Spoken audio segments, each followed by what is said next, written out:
Alhamdulillah.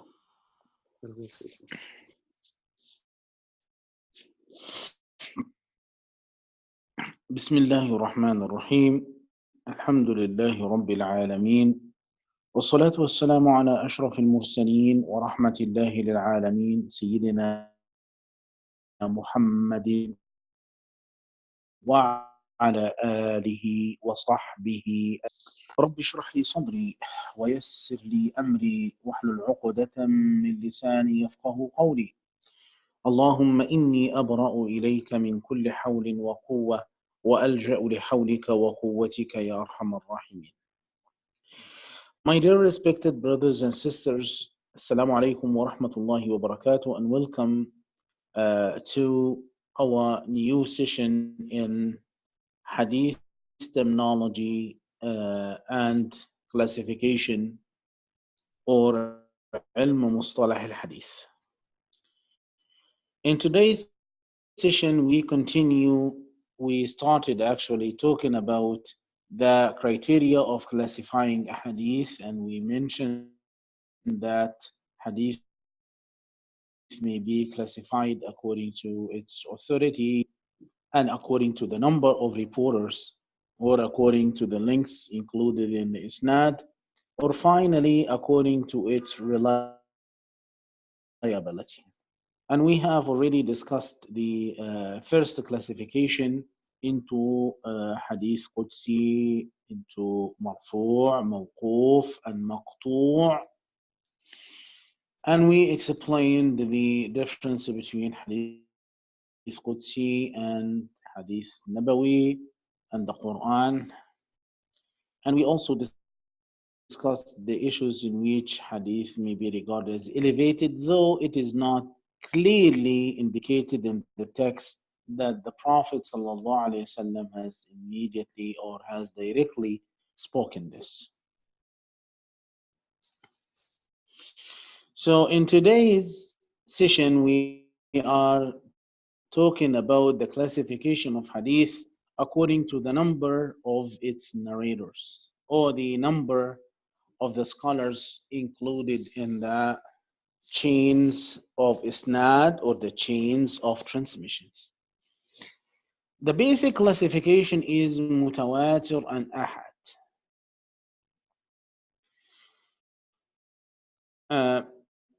I would like at the beginning to pay your attention to a very important, two important issues. The first is that the Mutawatir is not basically included as one of the major topics of ilm mustalah al-hadith, or hadith sciences. Mutawatir has been discussed in the realm of usul al-fiqh, or the study of the Islamic legal theory. And this classification is basically to identify the types of knowledge in terms of their strength, because they say knowledge which is acquired by mutawatir, it entails necessary knowledge of what is maybe called knowledge beyond any realm of doubt. So they classified the reports into mutawatir and ahad. So they said that the Quran al-Kareem is mutawatir. Al-Qira'ah al-Shadha, or the odd or apparent recitation of the Quran, is classified as mutawatir or ahad. Can anybody tell me? Is mutawatir or ahad? The Qira'ah Shadha, the odd recitation of the Quran. This is the odd recitation of the Quran, is the recitation which is ahad. Yes, scholars said that it is ahad. So it is. So this topic is basically affiliated of ilm usul al-fiqh. And this issue resulted in a big controversy when it was applied to علم or Quran sciences and Hadith science. Because in Quran sciences, they have stipulated tawatur in any recitation of the Quran to be accepted and to be recited in the Quran. But the word tawatur in the realm of Quran sciences is different from the definition of tawatur in the realm of Hadith sciences, is different from the definition of tawatur in the realm of usul al-fiqh.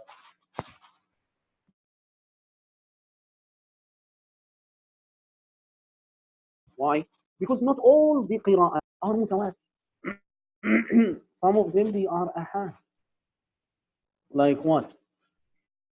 Like the three which were added later by Imam Ibn al-Jazari. Imam Ibn al-Jazari, he added three more. We have the three which were canonized by Ibn Mujahid. What are those seven? The first seven. What are the first seven are Asim, the recitation of Asim, and Hamza, al-Kisa'i, those are the people of Kufa, and Abu Amr from Basra, and Ibn Amir in Damascus, and Ibn Kathir in Mecca, and Nafi' in Medina. And each one, he has two fellows. For example, Nafi' has Qalun and Wash. Ibn Kathir has Qumbul and Bazzi. Ibn Amir, he has Hash, Isham, and Ibn Zakwan. Hamza, he has Khalaf and Khallad. Nafi', he has Qalun and Warsh. Right?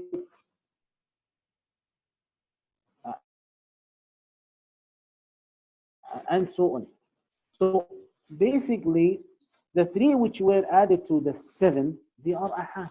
And they are actually, they include the recitation of Yaqub al-Hadrami and with his both reciters, Rawh and Ruwais, and the recitation of Abu Ja'far al-Madani, and finally the recitation of Khalaf al-Ashir, Khalaf the 10th. So the word tawatur brought a controversy with regard to Al-Quran or Quran science. And it also brought a controversy to the scholars in the realm of Hadith sciences, because the people started to classify a Hadith with regard either tawatur and ahad. Although, my brothers and sisters, the number of the mutawatir ahadith which are included, they are a few in their number. They are very few in number. And we cannot rely on the whole Sharia on the mutawatir ahadith because they are very limited. The massive majority of the ahadith of the Prophet ﷺ has been reported ahad. We will discuss this discussion and argument just after a while, but let me just give you a basic bird's eye view on the concept of tawatur and ahad. So tawatur,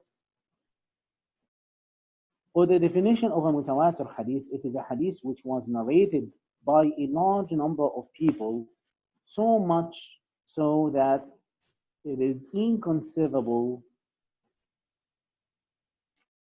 that they are all could have collaborated in order to perpetrate a lie. So by custom and habit, or by our regular experience, it is impossible for a huge number of people to gather together to fabricate a lie. Like for example, when some people they say, okay, there is Sydney, there is a city which is called Sydney. Oh, can anybody belie me if I say that there is a Sydney and there is Melbourne? There is a town which is called Melbourne in Australia. Can anybody say that you are a liar? Can anybody say that? Abu Abdullah, you can say that no, it is not right. No, nobody. Why? Because it is large number of people gathered together, and they said that this is a place which exists. Though I haven't seen it, I personally I haven't seen it. I haven't visited Melbourne. I haven't seen Sydney. I haven't traveled to Australia before. So it is if I say that there is somebody is called Trump, the president of the United States is Trump. This is a mutawatir. These are mutawatir. There was a president in the United States who used to be Lincoln, Abraham Lincoln. So it is something which is known by everybody. So this is tawatur. It is not, that's why the basic conditions of mutawatir, the basic core of tawatur or the idea of tawatur is the possibility that there is no possibility of collaborating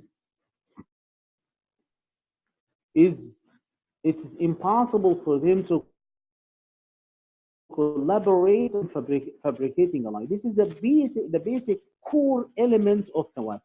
Brother Muhammad Kabut, he has a question. But Muhammad, brother Muhammad, he only types in Arabic. Subhanallah.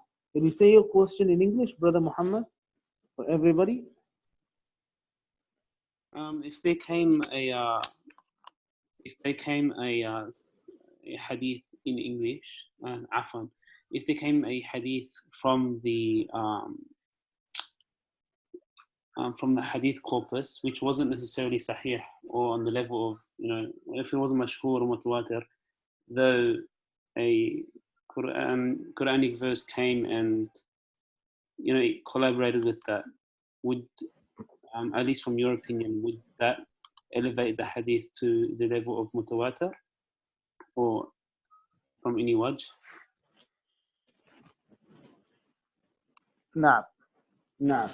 Uh, no, it does not translate it into mutawatir, brother Muhammad. Why? Because when we talk about tawatur and ahad, we look at them as they are vehicles through which knowledge is communicated. These are the two basic vehicles or the two means by which a report is transmitted. So it may be transmitted in the form of tawatur in the sense that it is a huge number of people reporting it, or it may be actually transmitted in ahad. This is very well known. If the meaning is supported, so we can say that it is authenticated. The meaning is confirmed by another report, but it is not the same report. You understand? But this is when we say that this is the relationship between Quran and Hadith. But when we refer to Hadith alone as an integrated corpus, yes, there is a type of tawatur which is tawatur by meaning, which we are going to discuss in this lecture very soon. Which means that if a number of ahadith of the Prophet ﷺ, they discuss different issues in different occasions, at different places, at different times, with different reporters, different narrators. They all gather together, and if we collect them all together, we will find them that they have one main idea. They agree on one idea, so we call it tawatur by means, not tawatur by or verbatim. So this concept may be actually achieved by the collaboration of ahadith altogether. It's not in case of Quran and Sunnah. Okay, so this is what the scholars have actually agreed on. Basically, the main core idea of tawatur, as I mentioned, is the possibility of making a lie is precluded due to the large number of those people, the diversity of their residents, those people who introduced for us the report of that there is Sydney in Australia. Those people we cannot know them because they are diverse in the residence. It is locality and time is diverse also, and so they cannot actually meet together. And it's based on sense perception because people who saw that, who lived in Sydney, they confirmed that there is a city which is called Sydney. So mutawatir doesn't go with rational facts. If I say, for example, the iron extends by fire, by heating. So is it based on tawatur? Is it valid to be a tawatur? No, it cannot be a tawatur. Simply, Because it is based on what? Proving it is based on what? It's based on what, my brothers and sisters? It is based on experience. It is based on experience. So when we acquire any piece of information, it may be acquired by a revelatory, by a report. These are the sources of knowledge. Sources of knowledge are a report, transmitted report, or experience, or a conclusion, which is based on premises and conclusion. Understand what I'm saying? These are the basic three ways of receiving knowledge. You understand what I'm saying? So for tawatur, it relies intensively on the impossibility of collaborating to fabricate the lie. As I mentioned to you that there are two types of tawatur, tawatur bil-lafzi and tawatur bil-ma'na, verbal mutawatir and conceptual mutawatir. The verbal mutawatir is a verbatim transmission of the saying of the Prophet ﷺ, like when the messenger say certain words or a sentence or a phrase, and this sentence is being reported by a large number of the Sahaba, and they delivered it to a larger number of the Tabi'een, all the way back until all the way down until it reaches us in that way. So these are very few in number, like the hadith of the Prophet ﷺ in which he says, "من كذب علي متعمدا فليتبوأ مقعده من النار." Whoever belies or puts a lie in my tongue, he would have a resting place for himself in the hellfire. The second type of mutawatir is a tawatur al-ma'nawi, or the conceptual mutawatir. And the conceptual mutawatir consists of several reports through different channels which tend to support a common theme or a common meaning. This is called conceptual mutawatir. As I mentioned to you, there are many ahadith for this. Like, for example, in different occasions, the Prophet ﷺ has been reported as raising his hands in making supplication to the Prophet ﷺ on the occasion of the Battle of Uhud and the Battle of Badr, on the Battle of Al-Khandaq. The Prophet ﷺ also mentioned the case of a man who was raising his hands high in the sky. The Prophet ﷺ, when he was praying the prayer for rain, he raised his hands to the sky. The Prophet ﷺ, when he was making dua on Wednesday on his masjid in Khandaq, the Prophet ﷺ raised his hands. So when we collect all those ahadith all together, we will have a common theme, which is raising hands at the time of supplication. Such is the case of Al-Mahdi, such is the case of Al-Hawd of the Prophet ﷺ. And many of the tenets of belief, which some people believe that it is based on ahad hadith, in fact, they have been based on mutawatir. Why? Because the number of ahadith which have been reported by those people or by those different and separate ahadith of the Prophet ﷺ are large in number, to the extent that those narrators can never ever meet together to fabricate a lie. What is more important is that mutawatir conveys certainty, certainty which is beyond any type of doubt. So any report which is transmitted to us through tawatur, it means that decisive knowledge. It is decisive knowledge which nobody can belie. Why? Because the, the strength of the mutawatir does not rely on the qualifications of the reporters. It does not rely on how the reporters are accurate or they have short memories. It doesn't rely on the integrity of the reporters, because the reporters of the mutawatir may be kafir, may be not Muslims at all.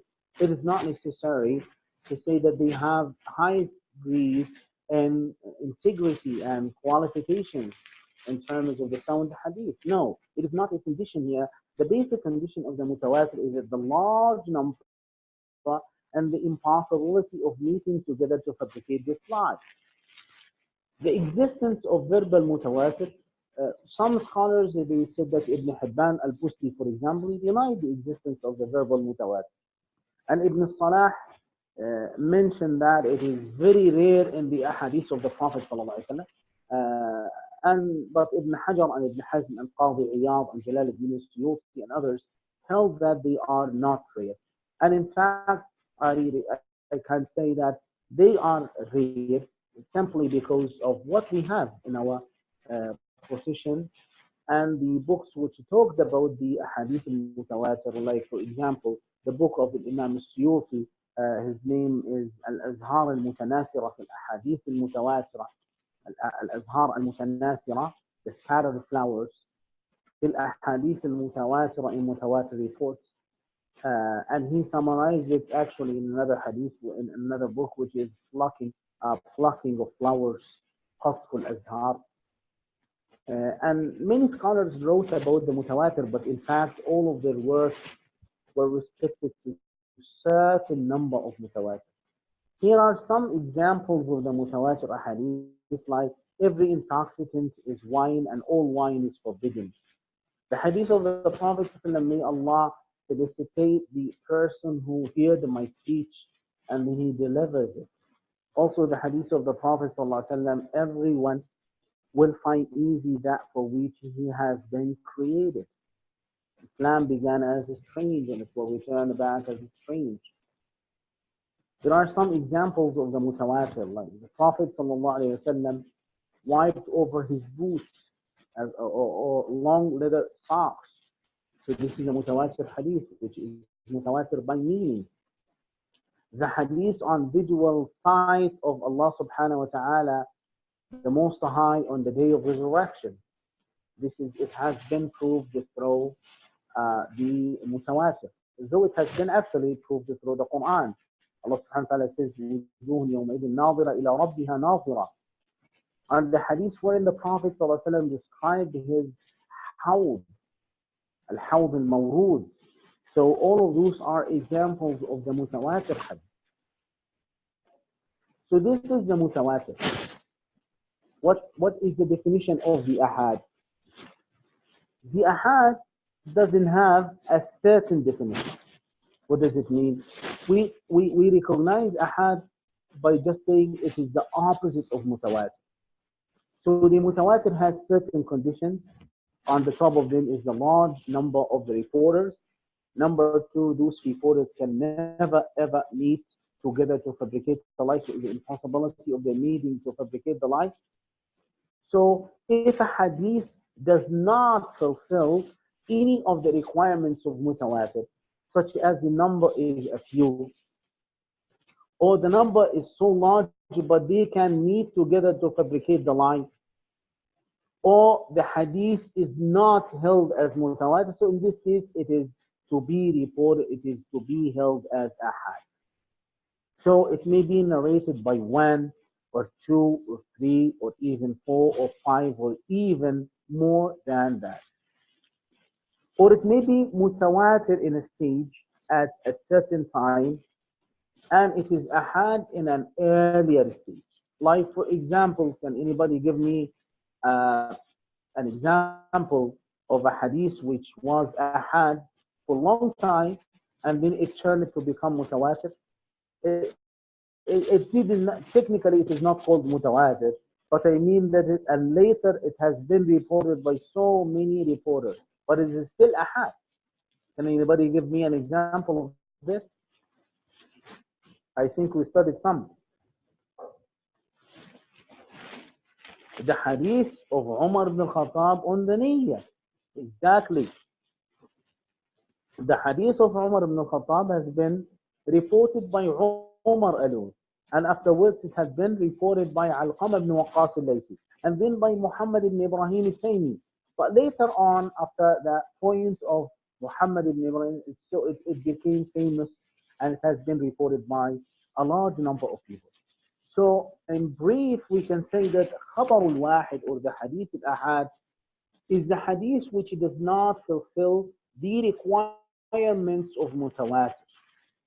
So it may be narrated by one, two, or three, or more than that number. The scholars have identified for us types of ahad or solitary hadith. The first type is fard or single. Number two, gharib.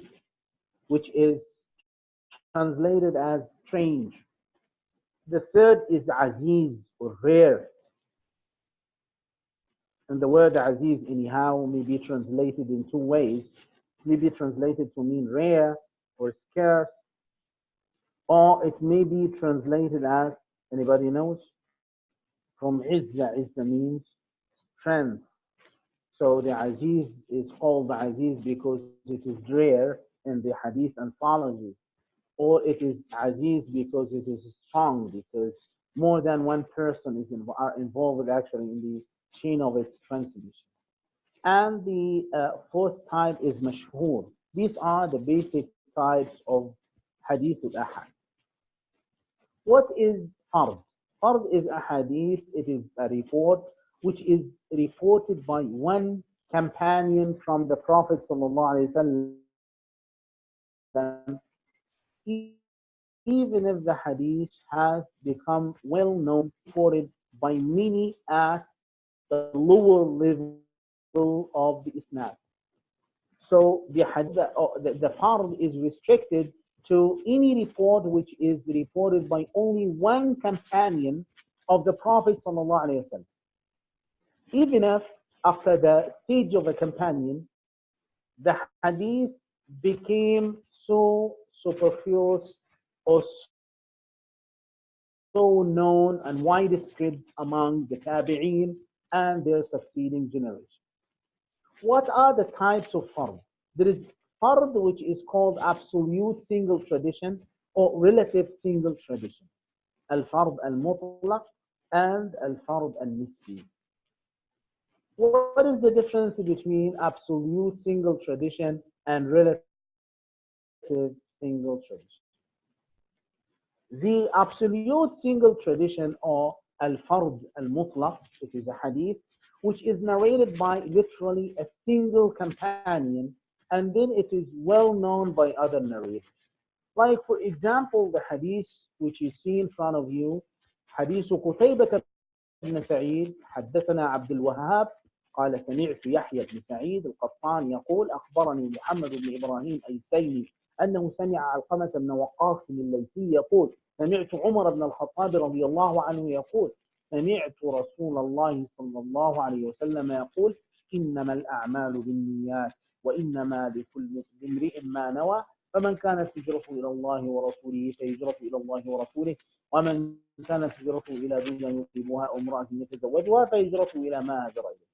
Why? Because Umar ibn Khattab is the only Sahabi of the Prophet who narrated this hadith.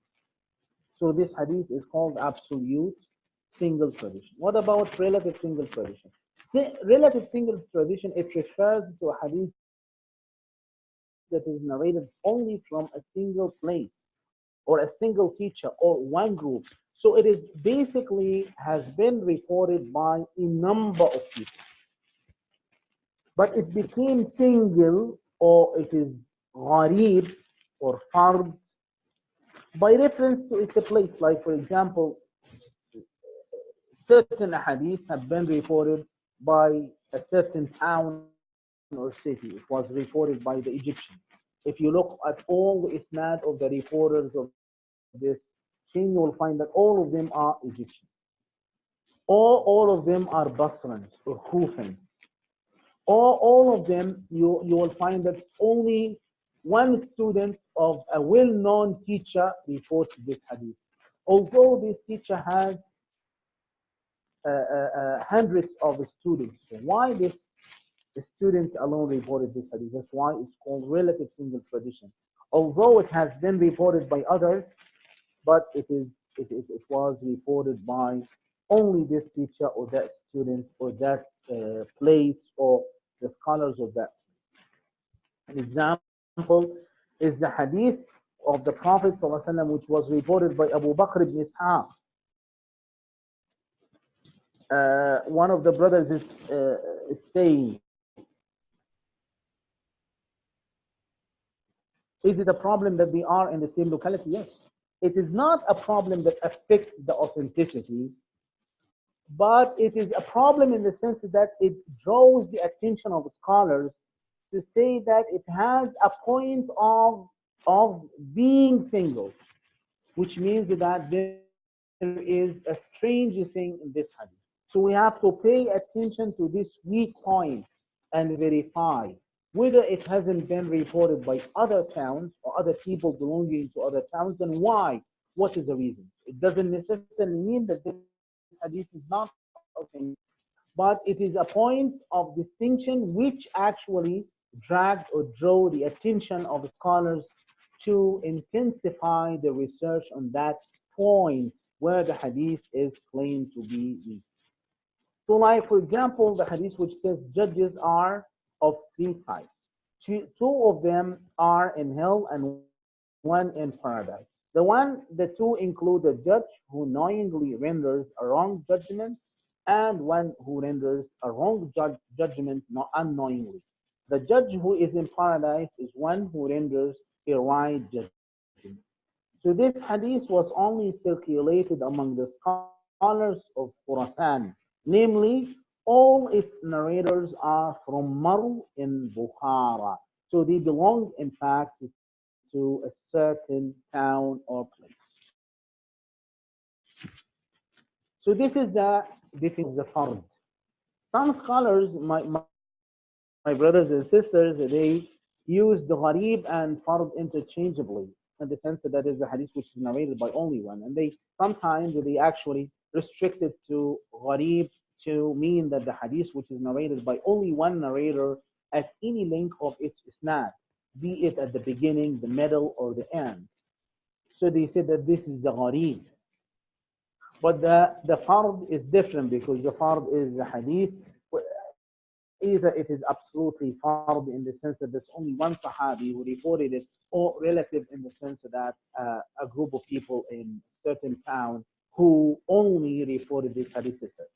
So the gharib is different in the sense that it is a hadith which is narrated only by one narrator at any length of its isnad, be it at the beginning, the middle, or the end. An example of this is the hadith of Abdul Rahman ibn Umar al-Tujibi. Abdul Rahman ibn Umar, he reported from Muhammad ibn Ziyad. He reported from Abu Yahya, Khalid ibn Yahya. And Yahya from Yahya ibn Khalid, from Muhammad ibn, from Muhammad, uh, from Muhammad ibn Ziyad, from Yahya, whose name is Abdullah ibn Ahmad ibn Abi Masarra, from Khalad ibn Yahya, from Abu Aqil, Yahya ibn Khalid ibn Mutawakkil, from Muhammad ibn Suqa, from Ibn al-Munkadir, from Jabir ibn Abdullah, who said that the Prophet ﷺ said, the religion is firm, so penetrate into it gently without causing yourself repulsion in the worship of Allah. For a camel rider who doesn't take rest, break the animal back without traversing the earth. So from this hadith, we find that only in the point of Muhammad ibn Suqa is the single narrator who reported it. He is the only one who reported from Muhammad ibn al-Munkadir. Muhammad ibn al-Munkadir was a well-known scholar of hadith, and many students who received his hadith, but this is the only student who received the hadith from Muhammad ibn al-Munkadir. His name is Muhammad ibn Suqa. That's why we call this hadith as gharib. The third type of ahad is aziz, or infrequent tradition, or as I mentioned that the word aziz means strong. So it's a hadith which is reported by two narrators in one of its link of isnad, at least at each stage of the transmission. An example is the hadith of the Prophet ﷺ, لا يؤمن أحدكم حتى أكون أحب إليه من والده وولده والناس أجمعين. None of you believes truly unless he loves me more than his father and son. Why? Because this hadith, as you see, it has been reported by two Sahabi of the Prophet ﷺ, Abu Huraira and Anas. And Anas received two persons received it from Anas. It's Qatada and Abdul Aziz ibn Shu'ayb. And Abdul Aziz ibn Shu'ayb delivered the hadith for at least two people, Ismail ibn Ulayya and Abdul Warith. And Qatada delivered it to Shu'ba and Sa'id. So each stage of its transmission, as you see in front of you, we have two colleagues colleagues who reported this hadith, so it is called hadith in the sense that it is strong. Each one is supporting the other. The last type is mashhur, well-known or widespread. And it's the hadith which is narrated by three or more narrators, or in all links of its isnad. And the mashhur, this definition, hadith which is narrated by at least three people in each stage of its transmission. This is the definition of the scholars of hadith. But the word the mashhur has another meaning in Arabic generally. You know that the word mashhur is famous or widespread, right? So some hadiths are not mashhur in the sense that they have three reporters in each isnad, but they literally are mashhur. They are widespread among the scholars of hadith, widespread among the traditional scholars of jurisprudence or fiqh, widespread among the grammarians, or widespread among the public people. So the word mashhur, technically, it refers to hadith which was reported by three. But sometimes there are some hadiths which are widespread among grammarians, among the jurists, among the public, but they do not fulfill the condition of mashhur in its technical sense, which is the reporters. This is briefly what I wanted to share with you, my brothers and sisters, with regard to the mutawatir and the ahad. And inshallah, by next week, we will try to move on to the third criteria of classification, which is the classification of hadith according to its authority, inshallah. Please, if you have any questions or any inquiries, don't hesitate, inshallah.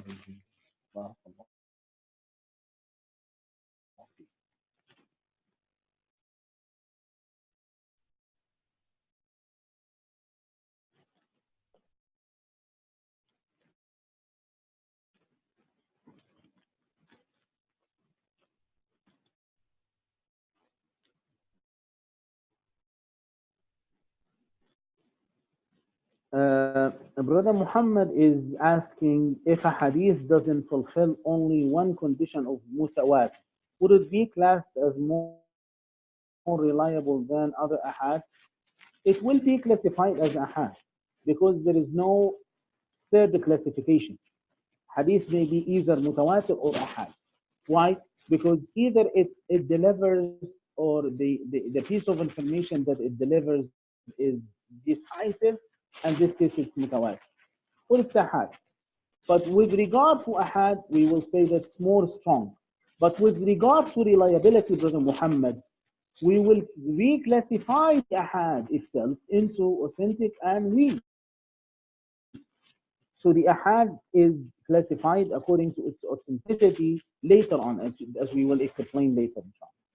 Brother Salman is asking, does mashhur apply to the matn as well as the isnad only? It's only applied to the matn. It is applied to the matn with regard to the grammarians and the jurists. But when we talk about the mashhur in the terminology of the traditionalists, it is a hadith which has been transmitted by at least three people at each stage of its transmission. So it is actually related to isnad. It's related to isnad in its technical sense. Brother Abu Abdullah is saying, if we have time, Sheikh, can you please expound upon how the Ahnaf made a category in between mutawatir and ahad? The Ahnaf,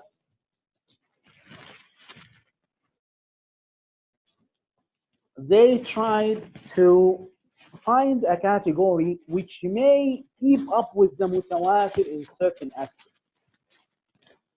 And in fact, my brothers and sisters, that the Ahnaf in certain issues, they are more realistic than the Jumhur. They are more realistic. Especially when we talk about usul al-fiqh, there are two different methodologies of usul al-fiqh.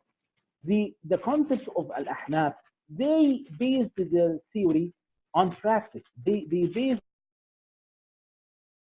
their theory on masail, on rulings that they studied.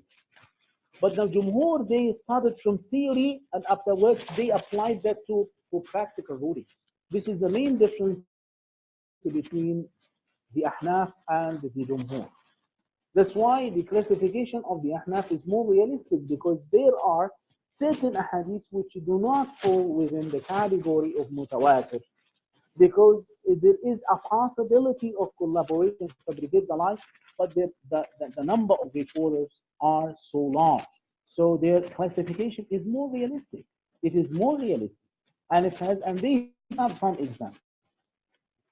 But for applying it, this is another issue with regard to the difference between them and the Jinn. And Allah subhanahu wa ta'ala knows.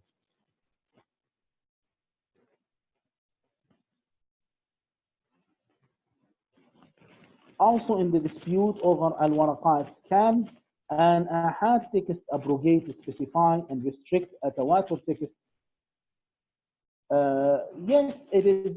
This is, subhanallah, this is a controversial issue. And that's why I said that the tawatur brought up, the discussions on tawatur brought some controversy in the usuli aspect.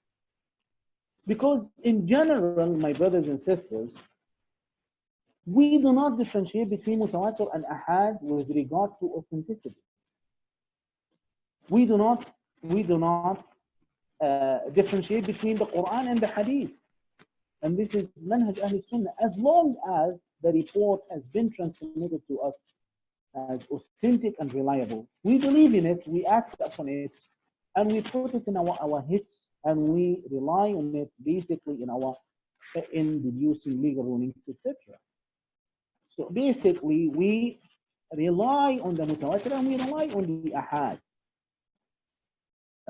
So it is the dispute which is related to abrogation, etc. It is this is I think it is artificial. It is artificial, and the massive majority of this classification was not really effective with regard to masail. Why? Because those who did not accept the idea of abrogation, they accepted the idea of explanation of the specification. They said that the Quran, the Sunnah does not abrogate the Quran, but they admitted that the Sunnah specified the general meaning of the Quran, or explains the meaning of the Quran. So the result, my brothers and sisters, is the same, because those scholars, they accepted the idea that the khas predominates the am, right? So they accepted it. The only problem lies, in fact, with regard to the Ahnaf about the indication of the am, because for the Ahnaf, they said that the am is, the indication of the am is decisive, So that this decisive meaning derived from the am, they based on the nature of language. And they have a lengthy argument. I don't like to elaborate it too much. Inshallah, when we explain the source, we will discuss it more and more. But basically, as I mentioned to you, when we come into real differences among scholars which resulted from mutawatir and ahad, we will not find that there is a big disagreement with regard to the issues of furu', especially among the good Jumhur. But there is a disagreement between Ahnaf and the majority of the